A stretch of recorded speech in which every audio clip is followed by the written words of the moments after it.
अस्सलाम वालेकुम। टेक्सला की आवाज़ के साथ अतीकुर रहमान हाज़िर खिदमत हूँ।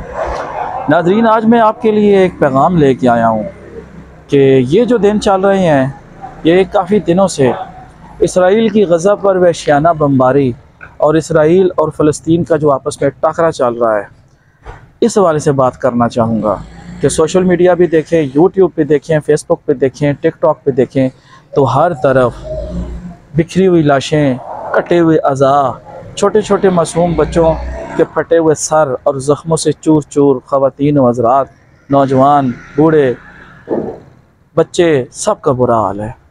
वहाँ के तालीमी इदारे, वहाँ के हॉस्पिटल, वहाँ के जो मवासलाती निज़ाम, सब कुछ तबाह व बर्बाद हो चुका है। लेकिन हैरत की बात यह है कि सिवाय सोशल मीडिया पे मज़म्मत के अलावा और कुछ नहीं किया जा रहा। दुनिया भर की तरह पाकिस्तान में भी जगह जगह मुख्तलिफ़ शहरों में, मुख्तलिफ़ औकात में, मुख्तलिफ़ समाजी और मुख्तलिफ़ मजहबी तंजीमों की जानिब से, सिविल सोसाइटी की जानिब से फ़लस्तीन की हक़ में एहतजाजी रैलियाँ, एहतजाजी मुज़ाहरे और धरने दिए जा रहे हैं। उनके लिए फ़ंडिंग भी की जा रही है। लेकिन सवाल ये पैदा होता है कि यूरोपीय यूनियन और जो इंसानी हकूक़ के दावेदार तंजीमें हैं या वो ममालिक हैं जो ये कहते हैं कि हम पूरी दुनिया के इंसानों, क्या हम जानवरों की भी हुकूक का तहफ़्फ़ुज़ करते हैं, उनके कान तक जूं तक नहीं रेगी।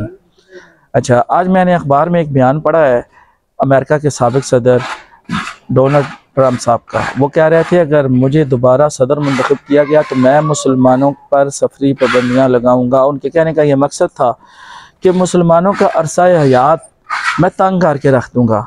यानी कि दूसरे लफ्ज़ों में वो पूरी दुनिया में मुसलमानों को ये पैगाम दे रहे हैं कि मुसलमानों के बारे में, इस्लाम के बारे में, मुसलमानों की आइंदा आने वाली नस्ल के बारे में, उनके बच्चों के बारे में वो किस कदर जहर अपने सीने में रखते हैं।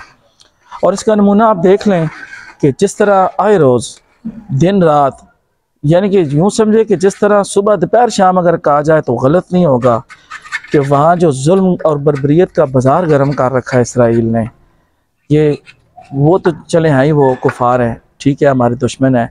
लेकिन सोचने का मकाम ये है कि हम मुसलमानों पे उस पर क्या असर हो रहा है। आज फ़लस्तीन पे बमबारी हो रही है। आज फ़लस्तीन के बेगुनाह मज़लूम मुसलमानों को उनके घरों से, उनके इलाकों से बेदखल करना तो दूर की बात, सीधा सीधा उनका कत्लेआम किया जा रहा है। तो मेरा कहने का ये मकसद है कि पाकिस्तान जो है ये इस वक्त पूरी दुनिया के मुसलमानों और बिलखुसूस फ़लस्तीन के मुसलमानों की उम्मीदों का मरकज़ बना हुआ है। मेरी हुकूमत से अपील है, ज़िम्मेदार इदारों से अपील है कि खुदारा कोई ऐसी सोच विचार करें और जिहाद आम का ऐलान करें। जब आप जिहाद आम का ऐलान करेंगे तो ये जो लोग बढ़ चढ़ के फंड्स में हिस्सा ले रहे हैं, अपना अपना एहतजाज रिकॉर्ड करा रहे हैं, यकीन करें अगर पाकिस्तान से 1 लाख बंदा भी निकल के जिहाद के लिए वहाँ पे पहुँच गया ना, तो यकीन करें इसराइल कोई चीज़ ही नहीं है। इसराइल मुकाबले में कभी नहीं ठहर सकेगा।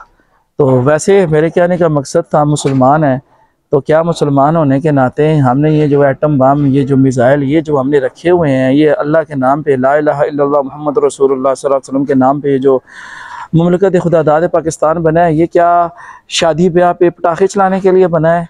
तो इनके इस्तेमाल का वक्त आ गया है। आप अल्लाह का नाम लेके इरादा करें, बिस्मिल्लाह पढ़ें, पूरी कौम आपके साथ हो जाएगी। हो सके तो मेरे पैगाम को शेयर ज़रूर कीजिएगा। अल्लाह हाफ़िज़।